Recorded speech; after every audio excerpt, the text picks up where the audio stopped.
December 7, 1941. 7:55 a.m. Oahu, Hawaii. The air is warm. Calm. Salt hangs over the harbor. Metal creaks softly as battleships sit at anchor, their grey hulls reflecting the early sun. Sailors laugh. Someone tunes a radio. Breakfast trays clatter below deck.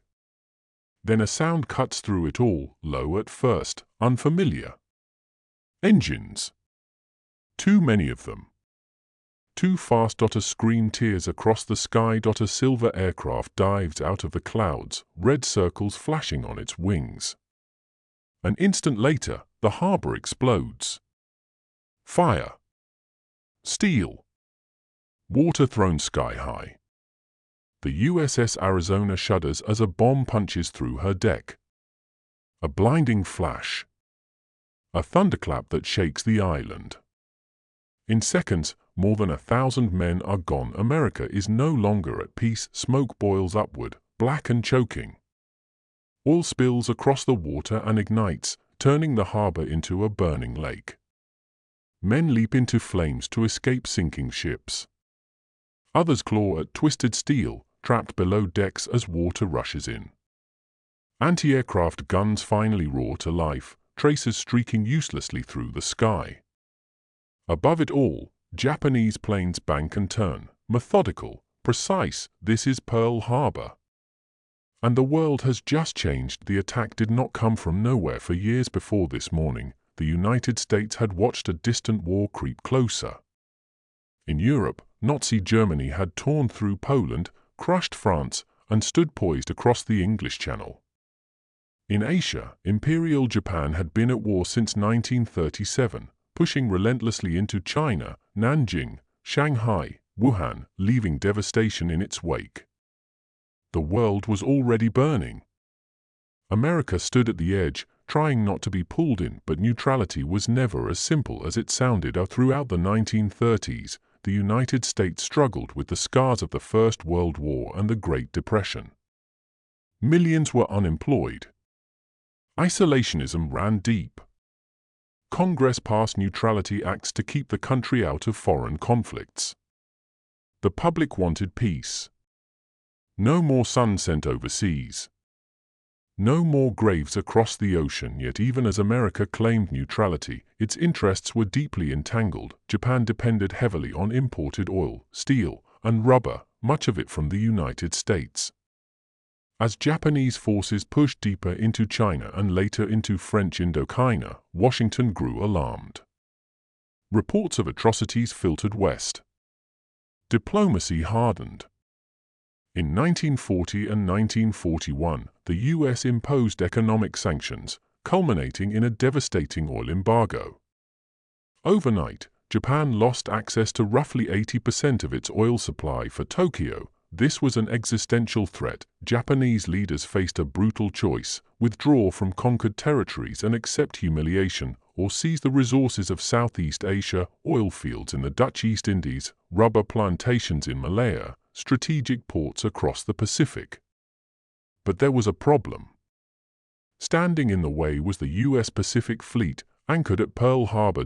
If Japan moved south, war with America was almost inevitable. Behind closed doors, Japanese planners debated fiercely. Some hoped diplomacy might still succeed. Negotiations continued in Washington through late 1941. But the demands on both sides were incompatible. Japan wanted freedom to dominate Asia. The United States demanded withdrawal from China. Time was running out. Meanwhile, Admiral Isoroku Yamamoto, commander of Japan's combined fleet, understood America better than most. He had studied in the United States. He knew its industrial power. He warned that Japan could fight, and perhaps win, for 6 months to a year. After that, he said, he had no confidence. If war was coming, Yamamoto believed it must begin with a decisive blow. The plan was radical. Instead of waiting for the American fleet to come west, Japan would strike first, thousands of miles from home, using aircraft carriers in a massed, coordinated attack. Battleships would be neutralized. Aircraft destroyed on the ground. The Pacific Fleet crippled long enough for Japan to seize territory and fortify a defensive perimeter. Pearl Harbor was chosen precisely because it felt safe. American commanders in Hawaii did not believe a carrier strike was likely. Sabotage was considered a greater threat than air attack. Battleships were lined up neatly along Battleship Row. Aircraft were parked wingtip to prevent sabotage, making them perfect targets from the air. Warnings existed, but they were fragmented. Radar stations were new and poorly understood. Early on the morning of December 7th, a radar crew detected a massive incoming formation. It was dismissed as a flight of American B-17 bombers expected from the mainland. No alert was sounded. Out at sea, Japanese carriers had already launched their planes. As the first bombs fell, chaos spread faster than understanding.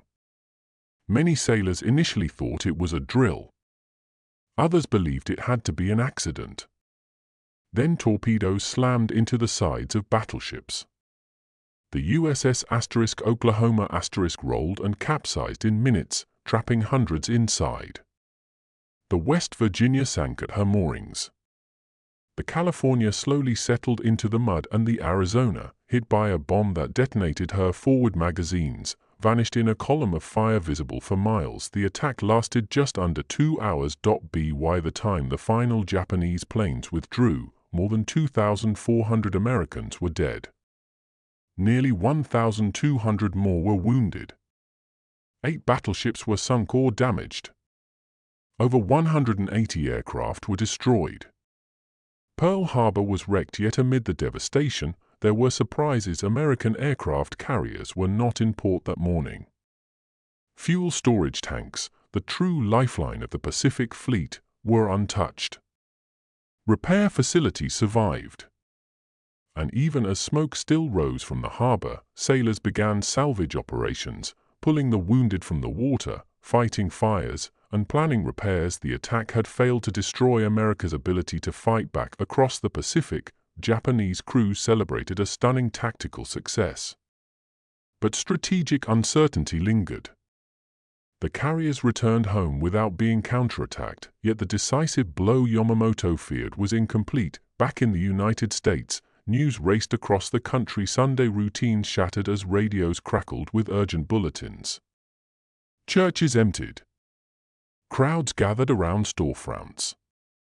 Disbelief turned to anger. Isolationism collapsed in a single morning. There was no longer a debate about involvement. Only one question remained: how would America respond to an act that had awakened a sleeping giant, and what price would the world pay once it did? The second wave arrives just before 9. By now, Pearl Harbor is already burning, but the attack is far from over. Japanese dive bombers peel out of the clouds one by one, their engines howling as they angle toward targets already wounded.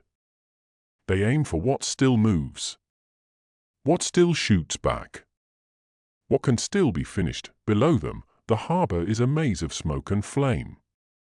Oil leaks from ruptured hulls and spreads across the water, igniting into sheets of fire that crawl toward shore.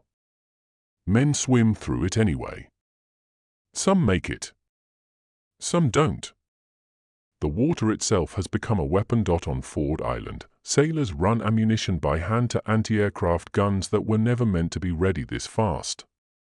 Fingers burn on hot shell casings. Barrels glow red. The air is filled with the sharp, rhythmic crack of gunfire and the deeper thunder of bombs striking steel. Japanese pilots fly so low they can see faces looking up at them. This second wave focuses less on battleships and more on infrastructure, dry docks, repair facilities, fuel depots. The logic is cold and calculated. Sink ships, yes.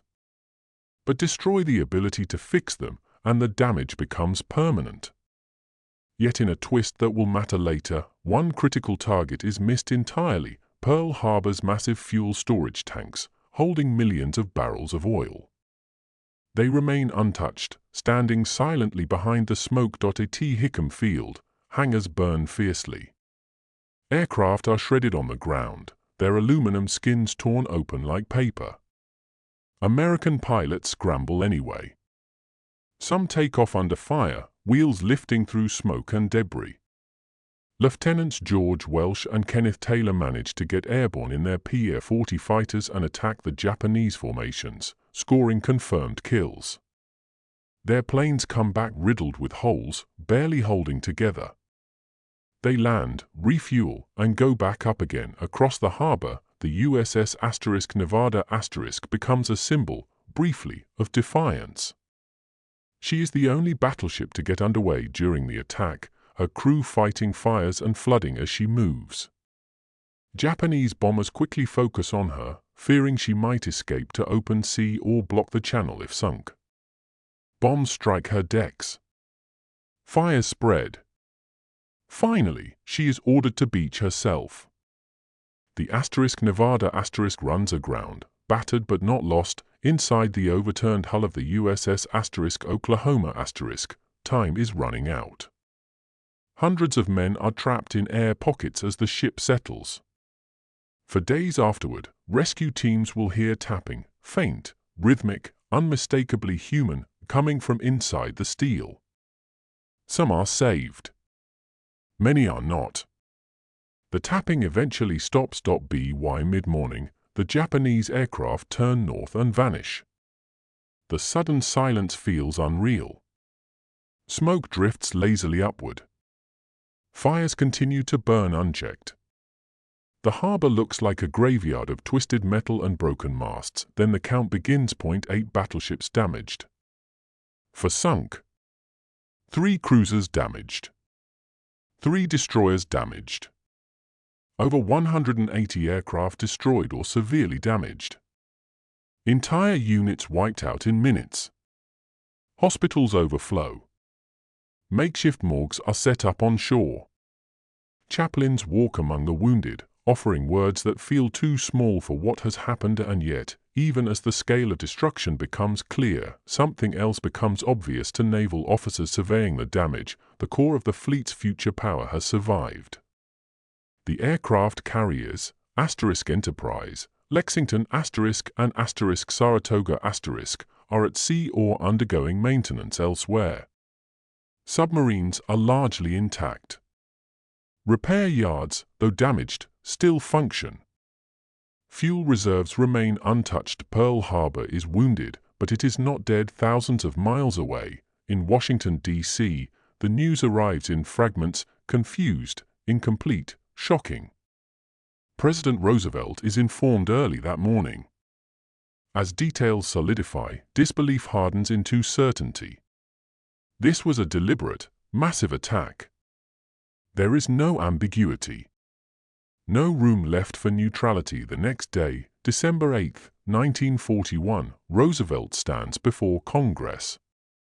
His voice is calm, controlled, and resolute.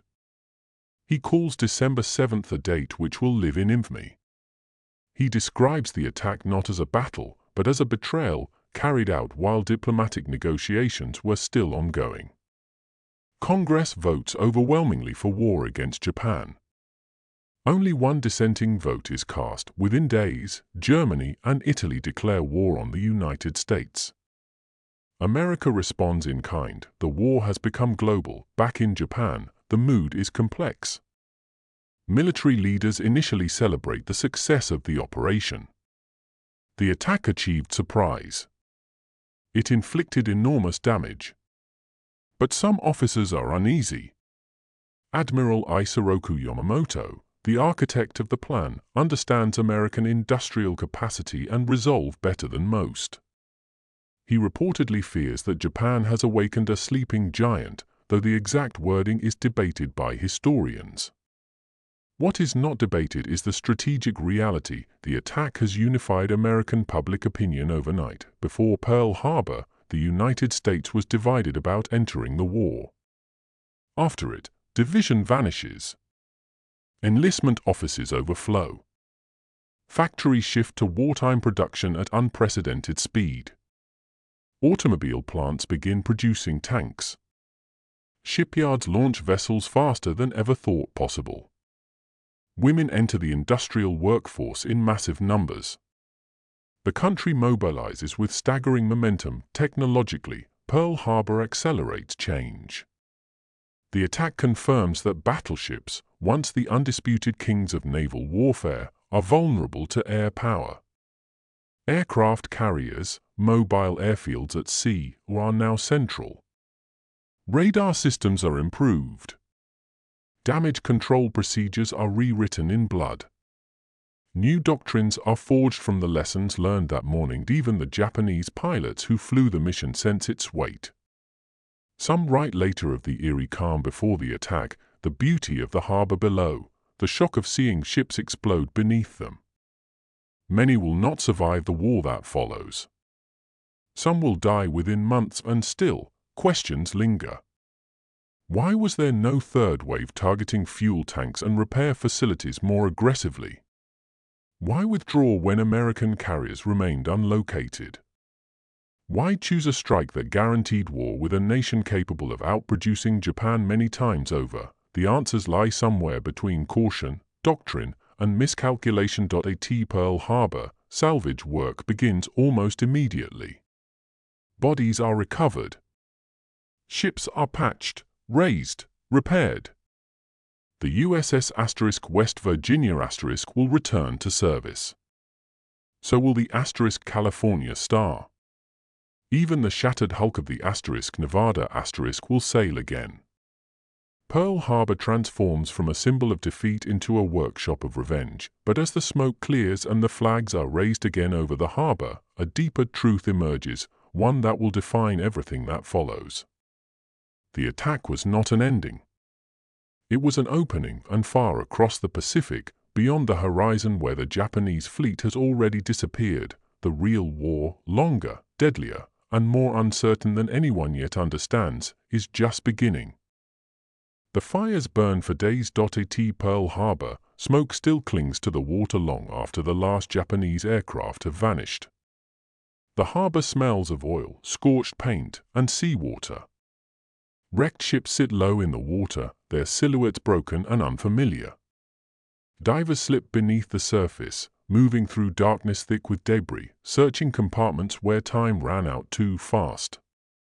Each recovery is slow. Each body a reminder, flags are raised again.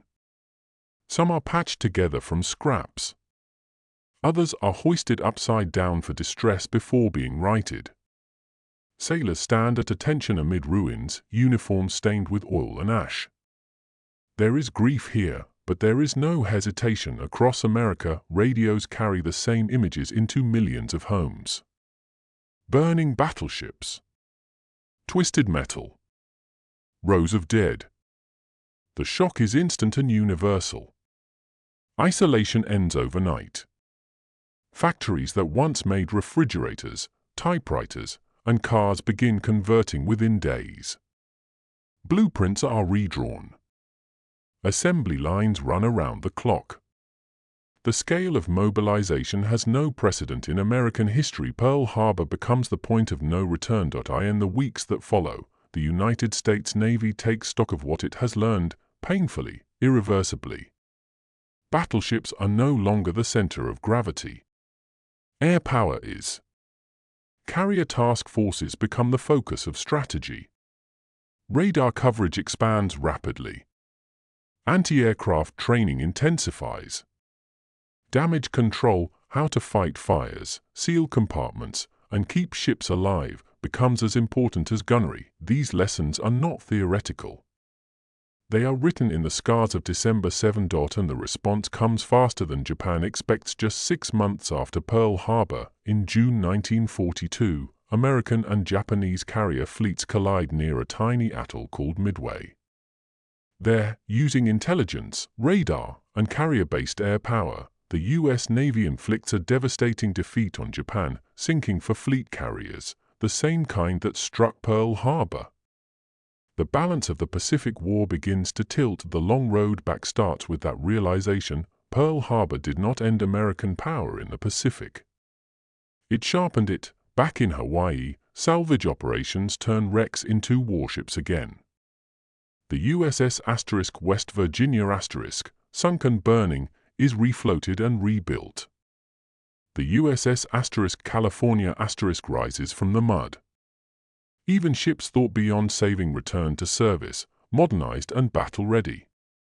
Pearl Harbor transforms from a shattered base into a symbol of resilience and adaptation, yet the cost never fades. 1177 sailors and Marines remain entombed in the USS Arizona. The ship is never raised. It becomes a tomb, a memorial, and a warning.